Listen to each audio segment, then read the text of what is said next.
আলাইকুম আলহামদুলিল্লাহ ওয়াহদা ওয়াসসালাতু ওয়াসসালামু আলা মান লা নাবিয়্যা বাদা। সম্মানিত দর্শক মণ্ডলী, আমাদেরকে জিজ্ঞাসা করা হয়েছে, জনৈক আলেম বলেন যে নূহ আলাইহিস সালামের প্লাবন এই দিনে হয়েছিল এবং এই দিনেই শেষ হয়েছিল। নূহ আলাইহিস সালামের প্লাবন হয়েছিল আমরা কোরআনের মাধ্যমে অবগত এবং সহিহ হাদিসের মাধ্যমে অবগত, তবে তা মহরমের 10 তারিখই ছিল। এ ব্যাপারে বিদ্বান কোনো কিছু বলেননি। রাসূল সাল্লাল্লাহু আলাইহি সাল্লাম থেকে এবং সাহাবীগণ থেকে এর কোনো স্পষ্ট প্রমাণ নেই। যেখানে রাসূল সাল্লাল্লাহু আলাইহি সাল্লাম বলেছেন, হাদ্দিসু আন বানি ইসরাইল আলা হারাজ বাল্লিগু আন্নি ওয়ালা আয়া, পৃথিবীর মানুষ তোমরা আমার একটি কথা জানা থাকলে অন্যকে বলো, আর বানি ইসরায়েলের কাহিনী বলো, কোনো দোষ নেই। তারপরের বাক্যে তিনি বলেছেন, ওমান কাযাবা আলাইয়া মুতাআম্মিদান ফালিয়াতাবাওয়া মাকাদাহু মিনান নার, কেউ যদি কোনো কথা আমার নামে বলে আর তার যদি কোনো প্রমাণ না থাকে তাহলে সে তার থাকার জায়গাকে জাহান্নামে করে নিল, মানে এমন ব্যক্তি সে জাহান্নামে যাবে। বুখারী মুসলিম। সম্মানিত দর্শক মণ্ডলী, অত্র বুখারী মুসলিমের হাদিসে প্রমাণিত হয় যে হাজার হাজার বছর আগেকার কাহিনী আমাদেরকে বলতে হবে, যা কোরআন এবং সহিহ হাদিস দ্বারা প্রমাণিত।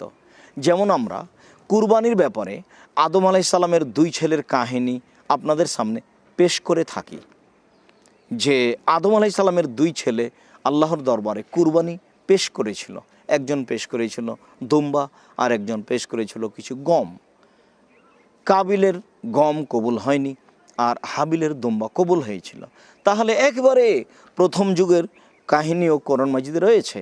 রাসূল সাল্লাল্লাহু আলাইহি সাল্লাম এই কথাই বলেছেন যে তোমরা বানি ইসরায়েলের কাহিনী বলো, তবে যদি সেটা সত্য হয়, আর সত্য যদি না হয় তাহলে যে ব্যক্তি এমন মিথ্যা কাহিনী বলছে তার থাকার জায়গা জাহান্নাম হবে। মর্মে আমরা সকল দিন প্রচারক দিনী ভাইদের অনুরোধ জানাতে চাই, যারা আপনারা বলছেন যে নূহ আলাইহিস সালামের এই বন্যা ঘটেছিল মহরমের 10 তারিখে, আবার বন্যা শেষ হয়ে গিয়েছিল মহরমের 10 তারিখে, আসলে কি আপনার কাছে কোনো প্রমাণ আছে? আমরা এর কোনো তথ্য অবগত হতে পারিনি।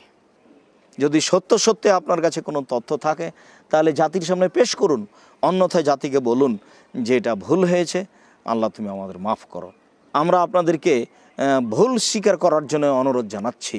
আসলে মহরমের 10 তারিখে নূহ আলাইহিস সালামের যুগে এই প্লাবন ঘটেছে এ কথা ঠিক নয়, এটাই ঠিক। কেননা এসব ইতিহাসে কোনো বিজ্ঞানী এ ব্যাপারে কোনো কলম ধরেননি। মর্মে আমরা আপনাদেরকে অনুরোধ জানাচ্ছি যে আপনারা সঠিকটা জাতির সামনে পেশ করুন। ধর্মের নামে একটা মিথ্যা কাহিনী পেশ করলেন, ফলে পরকাল হারালো, এমনটা আমরা চাচ্ছি না। সকল দিনই ভাই বোনকে নূহ আলাইহিস সালামের এই প্লাবন 10ই মুহররমে হয়েছিল এই বিষয়টি থেকে সাবধান থাকার জন্য অনুরোধ জানাচ্ছি। আল্লাহু আ'লাম বিস-সাওয়াব ওয়া সাল্লাল্লাহু আলা নবী ওয়া সাল্লাম। আসসালামু আলাইকুম।